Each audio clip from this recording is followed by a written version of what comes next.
Hello viewers, welcome to my channel. আমি আজকে আবার আপনাদের জন্য একটা নতুন ভিডিও নিয়ে এসেছি। আপনারা যারা স্কুল সার্ভিস কমিশন এবং মাদ্রাসা সার্ভিস কমিশনের এইচএম এক্সামসের প্রস্তুতি নিচ্ছেন, আপনাদের জন্য আমি আমার এই চ্যানেলে নিয়মিত ভিডিও আমি আপলোড করি। আপনারা ইতিমধ্যেই যারা চ্যানেলটি সাবস্ক্রাইব করেছেন তাদেরকে অসংখ্য ধন্যবাদ। আর যারা এখনও চ্যানেলটি সাবস্ক্রাইব করেননি, অনুরোধ করব চ্যানেলটি অবশ্যই সাবস্ক্রাইব করবেন এবং পাশে থাকা নোটিফিকেশন বেলটি বাটনটি প্রেস করতে ভুলবেন না, কারণ আবার যখন আরেকটা নতুন ভিডিও আপলোড করব সবার কাছে আপনাদের এই প্রস্তুতিতে আশা করি এই ভিডিও পৌঁছে যাবে।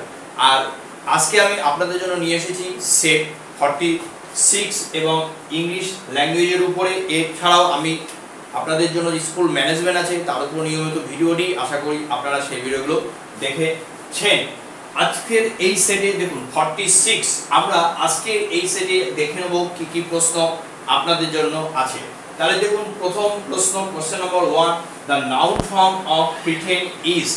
Noun form of pretend is, এখানে অপশন 4টে আছে, আমরা দেখে নেব প্রথম অপশন কি আছে। প্রথম অপশন আছে প্রিটেন্স, অপশন বি আছে প্রিটেনশন, আর অপশন সি আছে প্রিটেনশন, আর অপশন ডি আছে বোথ এ এন্ড সি।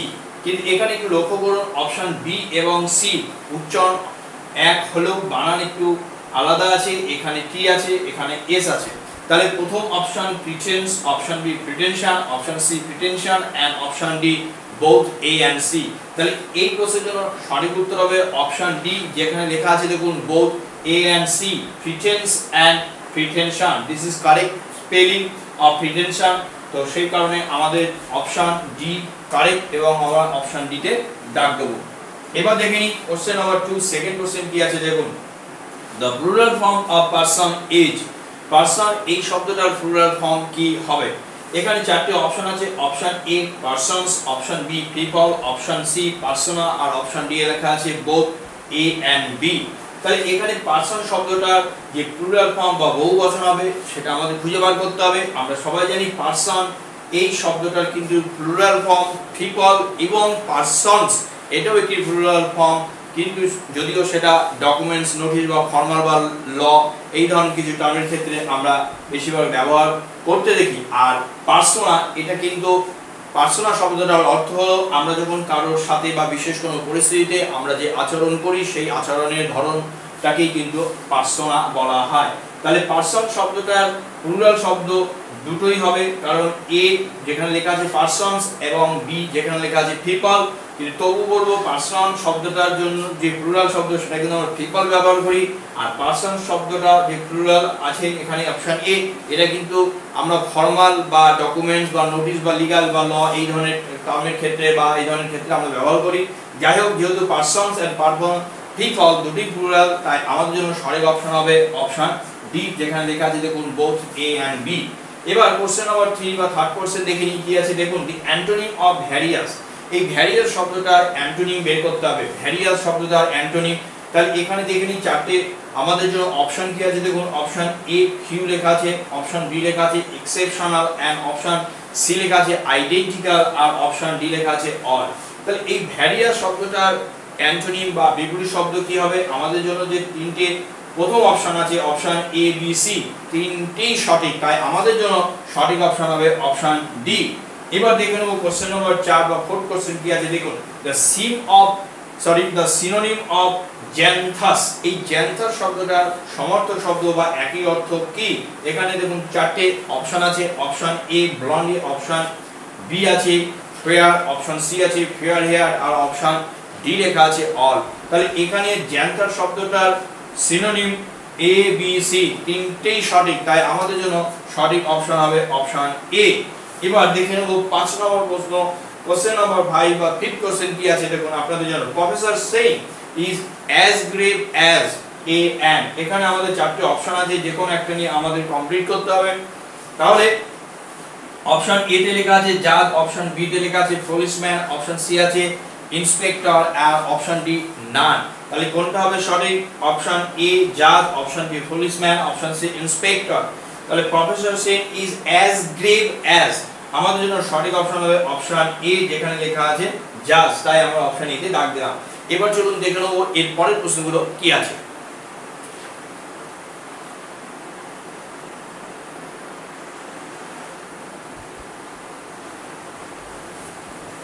এবার দেখে নিই পরবর্তী কোশ্চেন নম্বর 6, 6 নম্বর প্রশ্ন কি আছে দেখুন। An obsession for alcohol is, an obsession for alcohol is, অ্যালকোহলের প্রতি অবসেশন এটা একটা মানসিক রোগ। এখানে চারটি অপশন আছে, আমরা দেখে নেব কোন অপশনটা সঠিক। অপশন এ লেখা আছে দেখুন মনোম্যানিয়া, অপশন বি লেখা আছে ক্লেপ্টোম্যানিয়া, অপশন সি লেখা আছে ডিপসোম্যানিয়া, আর অপশন ডি লেখা আছে পাইরোম্যানিয়া। তাহলে এই মনোম্যানিয়া কি? দেখুন মনোম্যানিয়া, এই মনোম্যানিয়া কথাটার মধ্যে প্রথমে আমাদের এই মনোম্যানিয়ার মধ্যে মনো কথাটা আছে, মানে কারোর যদি কোনো একটা নির্দিষ্ট চিন্তা ভাবনার প্রতি বা কোনো একটা জায়গা বা পরিস্থিতির প্রতি তার যদি বিশেষ কোনো অবসেশন থাকে, বিশেষ যদি আগ্রহ বা বিশেষ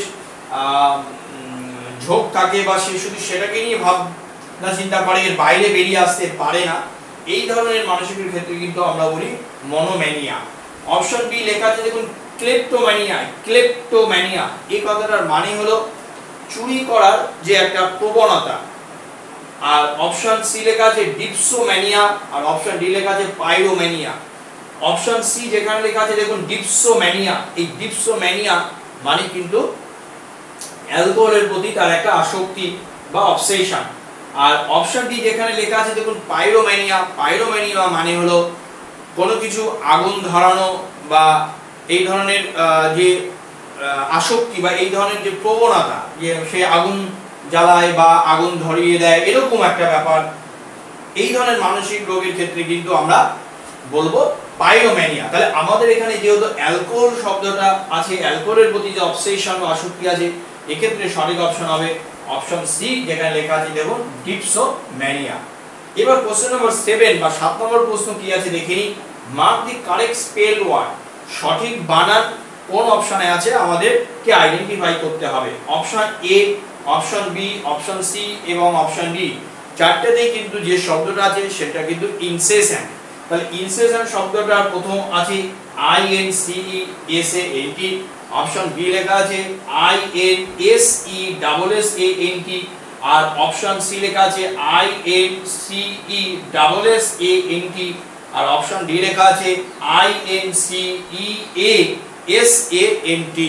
তাহলে এখানে ইনসেশন এই শব্দটার সঠিক বানান আছে অপশন সি যেখানে লেখা আছে দেখুন I N C E double S A N T, তাই আমরা অপশন সি তে দাগ দেব। এবার কোশ্চেন নাম্বার 8, 8 নম্বর প্রশ্ন কি আছে এটা আপনারা দেখে বুঝতে পারছেন, একটা এরর কারেকশন আছে। আমরা দেখে নেব বাক্যটা কি আছে। She was the most beautiful woman that I had met in my life. No error. তাহলে এখানে চারটে পার্ট আছে, part A B C D. যে পার্টে ভুল আছে আমাদের আইডেন্টিফাই করতে হবে। যদি কোথাও কোনো গ্রামাটিক্যাল মিস্টেক না থাকে তাহলে আমাদের জন্য সঠিক অপশন হবে অপশন ডি, কারণ এখানে লেখা আছে দেখুন নো এরর। তাহলে আমরা একটু দেখে নেব প্রশ্নটা বা বাক্যটা কি আছে। She was the most beautiful woman that I had met in my life. দেখুন এখানে যদি আমরা পার্ট ওয়াইজ দেখার চেষ্টা করি, বোঝার চেষ্টা করি, পার্ট এ তে কি লেখা আছে দেখুন she was, তাহলে ভার্ব এবং সাবজেক্টের এগ্রিমেন্টে আমরা কোথাও কোনো ভুল পাচ্ছি না। দ্য মোস্ট বিউটিফুল ওম্যান, এখানে আমরা সুপারলেটিভ ডিগ্রি যেখানে লেখা আছে মোস্ট এর আগে দি বা the most beautiful woman that, এখানেও কিন্তু আমরা কোথাও ভুল পাচ্ছি না। ভুল আছে দেখুন পার্ট সি যেখানে লেখা আছে দেখুন I had made in my life.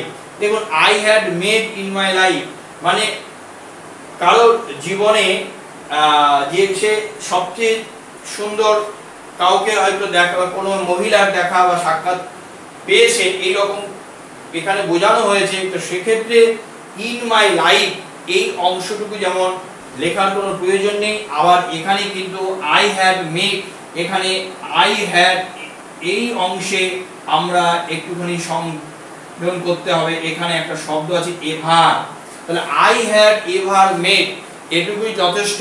এখানে কিন্তু ইন মাই লাইফ লেখার কোনো প্রয়োজন হয় না, আর এভার শব্দটা দেওয়ার প্রয়োজন আছে। তাই আই হ্যাড এভার মেড এটুকু যদি লেখা থাকে তাহলেই সঠিক হবে, কিন্তু এভার লেখা নেই এবং ইন মাই লাইফ বাড়তি অংশটুকু লেখা আছে। তাই আমাদের জন্য অপশন সি পার্ট যেহেতু ভুল, তাই আমরা অপশন সি তে দাগ দেব।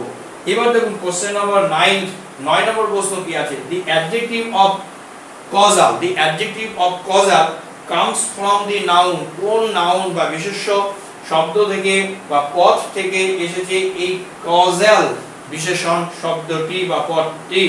এখানে অপশন এ লেখা আছে দেখুন কেস, অপশন বি লেখা আছে কজ, অপশন সি লেখা আছে ক্যাজুয়াল আর অপশন ডি লেখা আছে বিকজ। তাহলে এখানে সঠিক অপশন হবে অপশন এ। 10 নম্বর প্রশ্ন কি আছে দেখুন, 10 নম্বর লেখা আছে মার্ক দ্য কারেক্ট স্টেটমেন্টস, সঠিক কথা বা উক্তিটি আমাদেরকে খুঁজে বার করতে হবে। আমরা দেখে নেব কি কি আছে। অপশন এ লেখা আছে দেখুন superscription goes before subscription in a letter. আপনারা যদি লেটারের যে ফরম্যাট আছে সেটা যদি ভালো করে খেয়াল করেন তাহলে দেখবেন এই টার্মস বা কথাগুলো আমরা পাই। Superscription refers to the relation to salutation, আর অপশন সি লেখা আছে বোথ এ এন্ড বি, আর অপশন ডি লেখা আছে নান।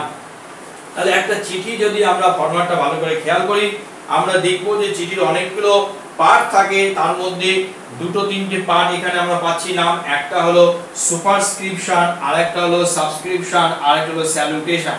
এখন প্রথম অপশন এ তে লেখা আছে যে সুপারস্ক্রিপশন গোজ বিফোর সাবস্ক্রিপশন, কথাটা সঠিক কিনা আমরা যদি দেখি যে আমরা যখন চিঠি লিখি ফর্মাল লেটার ক্ষেত্রেও যদি ধরি তাহলে আমরা দেখব যে সাবস্ক্রিপশন আর সুপারস্ক্রিপশন আমরা দেখব যে সর্বদাই সুপারস্ক্রিপশন পরে যায়, সাবস্ক্রিপশন কিন্তু আগে আসে।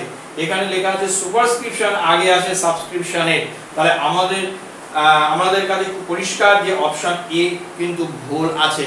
আবার অপশন বি তে লেখা আছে দেখুন superscription refers to the relation to salutation, এখানে আবার বলা হলো সুপারস্ক্রিপশন স্যালুটেশন মানে আপনারা যখন চিঠি লেখেন প্রথমেই যখন আপনারা ডিয়ার ফ্রেন্ড অথবা রেসপেক্টেড স্যার এই ধরনের কোনো স্যালুট বা ডেশন করেন সেক্ষেত্রে কিন্তু স্যালুটেশন বলা হয়। তাহলে এখানে সুপারস্ক্রিপশন কি স্যালুটেশনের সঙ্গে কোনো সম্পর্কের কথা বলে দেয় না, এই অংশটাও ভুল। তার কারণ সুপারস্ক্রিপশন সিম্পলি যদি আমরা বলি খুব সাদামাটা ভাবে সুপারস্ক্রিপশন মানে হলো যে অ্যাড্রেস, আমরা যে চিঠির যে বাইরে যে অ্যাড্রেস যেখানে আমরা যার কাছে চিঠিটা পাঠাই সেই অ্যাড্রেসটাকে কিন্তু বলা হয় তাহলে সুপারস্ক্রিপশন বলা হয় অ্যাড্রেসকে। তাহলে সুপারস্ক্রিপশনের সাথে স্যালুটেশনের কোনো সম্পর্ক নেই, তাহলে এখানে অপশন বি এই স্টেটমেন্টটাও ভুল আছে। তাই আমাদের জন্য অপশন সি হবে না বা অপশন এও হবে না, বি হবে না, তাহলে আমাদের জন্য সঠিক অপশন হবে অপশন ডি, কারণ দুটো স্টেটমেন্ট এ এন্ড বি দুটো স্টেটমেন্টই ভুল আছে। তাই আমাদের জন্য সঠিক অপশন হবে অপশন ডি, কারণ কোনোটাই ভুল নেই। তাহলে এই অপশন যেহেতু দুটো ভুল আছে তাহলে এই অপশন দুটো ভুল থাকার জন্য কিন্তু আমাদের অপশন ডি লেখা আছে, কারণ এখানে যেহেতু নান লেখা আছে মানে কোনোটাই হবে না। তাহলে এখানে আজকে এই যে 10টি প্রশ্ন এবং তার উত্তর নিয়ে আলোচনা করলাম, আশা করছি আপনাদের ভালো লেগেছে। আপনাদের প্রিপারেশনে বা প্রস্তুতিতে যদি আমার এই ক্ষুদ্র প্রয়াস কাজে লাগে আমার খুব ভালো লাগবে বা আমি নিজেকে ধন্য বলে মনে করব। আর আরেকটা কথা বলি, আপনাদের মতো এই পরীক্ষার প্রিপারেশন যারা নিচ্ছেন আপনাদের কলিগ তাদের কাছে এই চ্যানেলটি বা এই ভিডিওগুলো শেয়ার করতে ভুলবেন না। আর কেউ যদি প্রথমবারের জন্য এই ভিডিও দেখে থাকেন তাহলে আমি বলবো চ্যানেলটি সাবস্ক্রাইব করবেন আর পাশে থাকা নোটিফিকেশন বাটনটি প্রেস করতে ভুলবেন না, কারণ আমি আবার যখন আরেকটা নতুন ভিডিও আপলোড করব সবার আগে পৌঁছে যাবে। সবশেষে বলবো ভিডিও ভালো লাগলে অন্তত একটা লাইক করবেন, কারণ এই লাইক আমাকে ইন্সপায়ার করে, অনুপ্রেরণা দেয় আবার আগামী দিনে আরো নতুন নতুন ভিডিও আনার জন্য। আজকের জন্য এই ভিডিও।